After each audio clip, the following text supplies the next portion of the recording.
Let's go. Get in here. Get in here right now. Get in here. Hey, we got 30 minutes for the rest of our line. 30 minutes for the rest of our line. That's our bad on the first half. It ain't happening. We get the ball. I promise you one thing. We're going to hit somebody and we're taking downfield for a touchdown. I guarantee you that. Guarantee. Look at me. Look at me. Let's go. We got 30 minutes. Let's go. For the rest of our lives. Let's go. Let's go. Lock on. Hey. Lock on. Lock on. Hey. Put your hold on the back. Hey, we got it.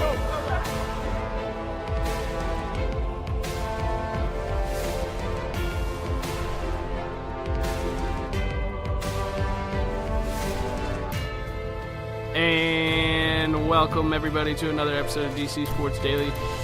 Your host Cory Thesson is back alongside Jack Maestri. Finally, we got the band back together, just like the Nats are trying to get back together. Cap started last night. I like what you did there. I like what you did there. Week 2 of the NFL season is officially over, so we can hit on that as well.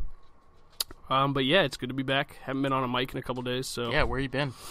Just busy, man. School and work is taking over my life, and our schedules are just clashing into each other. It seems like you're getting busier and I'm getting busier, and they're just I never work in the morning, so it kind of screws us out of this. But yeah, sad. Literally haven't seen Jack in 6 days, and that doesn't normally happen. And he just walked into my house, and we're back on the mic. That's how life goes. It is. But Jack decided to do the grown man thing and carry this podcast alone. Yeah, except for last night. Except for last night because, I don't know. Well, it was my Nona's 87th birthday, so, you know. I was going to run it, and then I got mad because of school, so. Yeah, Cory just texted me, he goes, I'm mad. I'm going to sleep. Why? School. But yeah, before we get into, we're already in the show. We got a lot of stuff to talk about. But before we get into like the main things that I want to talk about, Caps started last night. Hockey season is back. Yes, the Caps played their first preseason game last night. Which they didn't. I mean, not all the regulars played. Hope he stopped 18 and 19. Yeah. But the tandem between Chorney and Carlson looked good. The young guys, a rookie from Australia, I forgot his name, who scored the goal. DeJeus? No. Was it DeJeus? No, he's a defender. But we got a rookie from Australia. Are you saying defenders aren't allowed to score? I'm sorry, Mike Green, John Carlson. Ever heard of them? I have. Kevin Shattenkirk? I have. Yeah. And that's normally a big part of our offense. DeJeus! Something we've lacked in the past and why we haven't won in the playoffs is because our lack of speed. And this kid that scored the goal for us last night, we lost 4-1, but numbers don't matter in the first preseason game. The dude flew by all 5 guys on the ice, passed it, got the deflection, and put it in. Was it Ondersley? No. Did we pick up Ondersley? No. I don't even know. I forgot his name. It's like an American name. I think his name's like Bruce Smith. Jackson or something. Smith. Bob Jackson or something. Joe Kevin. Yeah, something cool. Joe Kevin Blackenstone Lee. Actually, it might be Blackistone. You're not going to get another Semyon Varlamov on me, are you? There's no way it's Blackenstone. I just made that up. I got to look. I'm not. I don't think anybody has the name. Sorry, Nathan Walker. Oh, yeah, just like Blackenstone. I thought his name was Blackstone or Bob Jackson. Yeah, Nathan Walker, Bob Blackenstone Jackson. Pretty much the same thing. But yeah, speed looked good. Our power play looked good with Oshie on the left wing instead of Can we stop talking about Ovechkin. preseason game 1 preseason hockey? I love hockey. Yeah, I watched it as well. I'm real excited. Yeah. But yeah, we got bigger things to we on the head. We haven't been here together in a little bit of time, and some things happened. I'm going to let you start off with what happened Saturday at the Swamp. Well, first of all, the Gators suck. You're supposed to be excited. You are supposed to be excited. You're supposed to go, woo! There's no way that you Let's should, go, baby! We were up 13 with Bubba 7 Franks. minutes to go. Felipe Franks. Bubba. Up 13 or 14 with 7 minutes to go. There's no reason with the defense we have that we blow that game. You're up 10. Okay. But, however, with that being said, one of the most epic throws to end the game I've ever seen. To end the game that I have ever seen. It's not considered. Everybody wanted to ask, is it a Hail Mary for the win? That wasn't considered a Hail Mary to me. That was just drawn out. He actually threw it to a receiver who was open. Good pass. That's the only good pass he's made all year. That's our first offensive touchdown all year, which is also scary because our defense has scored all our touchdowns. So that's how the Gators are going to be this year, I guess. Just pray and hope, and then have our defense score touchdowns. That's why we're not going to be very good. All right, well, that was supposed to be an exciting way to start off the show, but never mind. Let's see what else happened Saturday. Wake Forest blew out Utah State. Utah State's been pretty good in the past. Consistent. They're not very good this year, but it's one of those games. Wake was an 11-point favorite, and normally in those games we struggle to cover. Or whatever the term is. Cover the line? I thought it was only cover if the underdog cover. I don't know. We struggled. Still covering. Yeah, okay. We struggled plus cover. I don't know. I feel like there's another word for it. The advantage? I don't know. I don't know. Whatever. I'll ask OT. But no, normally we struggle there. Mm-hmm. But we won 46-6 or something. Good. Yeah. Wake quality. And we picked up 2 votes in the AP poll for top 25. This is the first time that Wake Forest football has received a vote for the top 25 in 10 years. All they got to do is win. It's a made-up stat, but I'm pretty sure it's accurate. If they win an ACC game, they'll probably, as long as they remain undefeated and win an ACC game. As long as we don't lose. As long as Wake doesn't lose. We'll get to number 25. Yeah.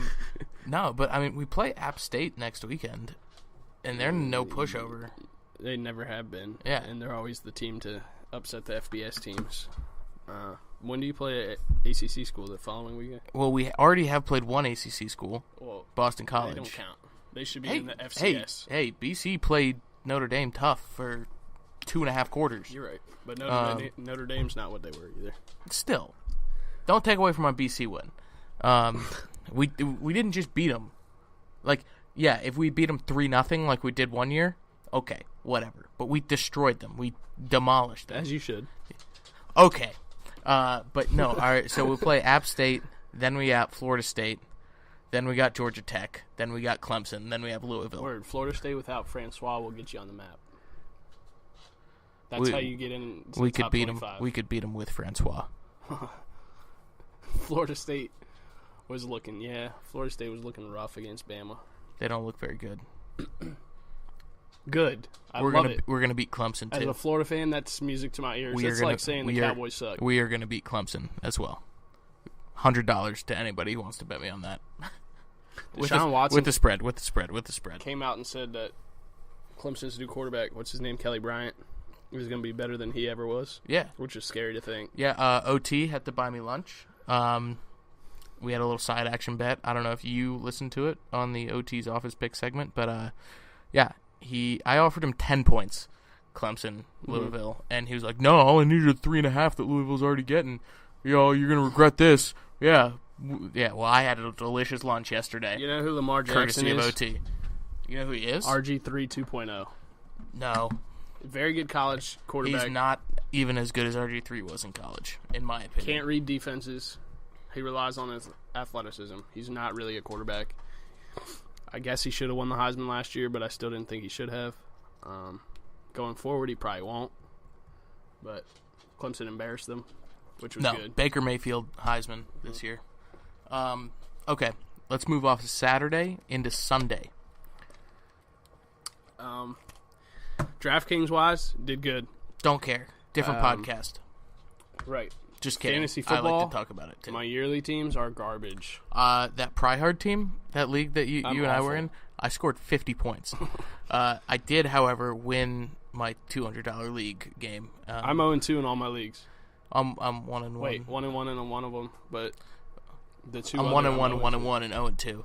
My money league, I'm 0-2, and I look atrocious. I have my best receiver is Michael Thomas, and he's doing nothing. I've had Chris Thompson on the bench.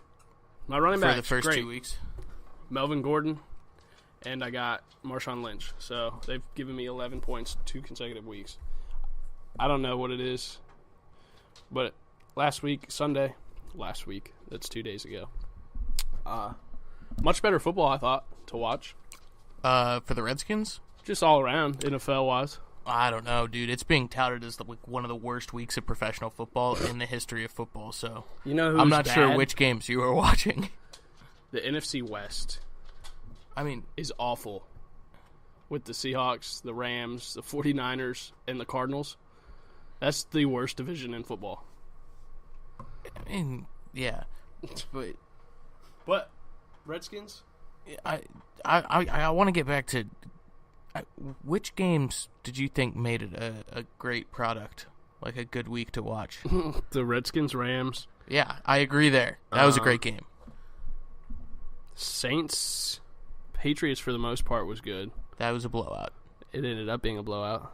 It was a blowout from the first quarter. Tom Brady threw 3 touchdowns in the first quarter. Did he? Yeah. I thought it was in the first half. First quarter. Who else? I'm trying to think of games that I was watching. I don't know. I was working, so I was like half in, half out. I was watching NFL Red Zone, the entire 1 o'clock slate, and even Scott Hansen, the Red Zone guy, was like, Cardinals Colts. He was like, that was a terrible game. It went into OT. It went into OT. That was just more torture. Neither of those teams looked good. Neither of them were playing good football. They're the 2 worst teams in football. No, I don't think so. The Cardinals are decent. They just played a horrible game. Dude, J.J. Nelson, unreal. Love that short little guy. But still, like, it was bad football. And then Carolina, Buffalo, was that a game? Yeah. Or Buffalo was playing somebody. I don't know if it was Carolina. Yeah, it was. I don't remember the slate. 9-3. Yeah. Final score. Yeah. Tennessee, Jacksonville. That was bad. That was a horrible game for most of it, and then Tennessee blew it open, which wasn't even fun to watch. Raiders just humiliated the Jets. Like, well, they're gonna humiliate us too. Wrong. I'm taking the Redskins. Of course you are. That's to be expected. But I'm 1-1 on my picks. Thank you very much. Jesus.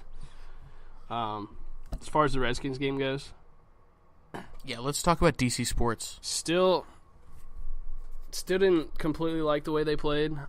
Disagree. But how? Well, they shouldn't have given up the game. Disagree. How you go from 61 yards of rushing first week to 220 combined yards? That's a plus. It is, especially when you're still able to run the ball respectably after Rob Kelly goes out. First of all, I'm back to being a Rob Kelly believer. Oh my goodness! Even in the beginning of the game when we weren't running the ball well, we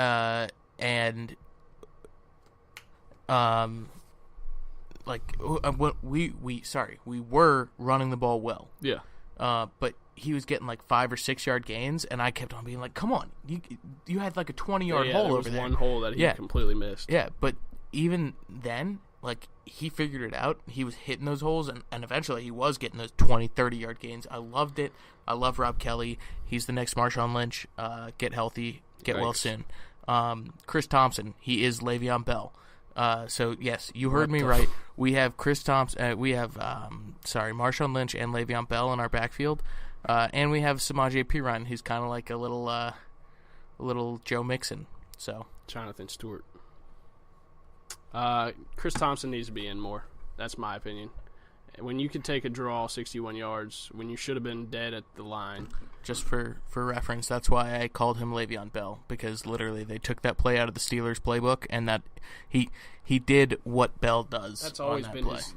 That's always been Chris Thompson's like go-to play that they call. He always gets that third and long draw that should not be called. And it should be always called. Turn it into, plus yardage, obviously, but first downs. He's done that on the goal line several times last year. That one, he definitely should have been tackled, but found a way to find a hole and then cut it back out and beat everybody. Honestly, O-line opened up the holes for him. Then there was one little part where he had to make a jump cut. Very, very nice jump cut. And then he is fast. Yeah. Like, scary fast. and Joyner almost caught him. Which if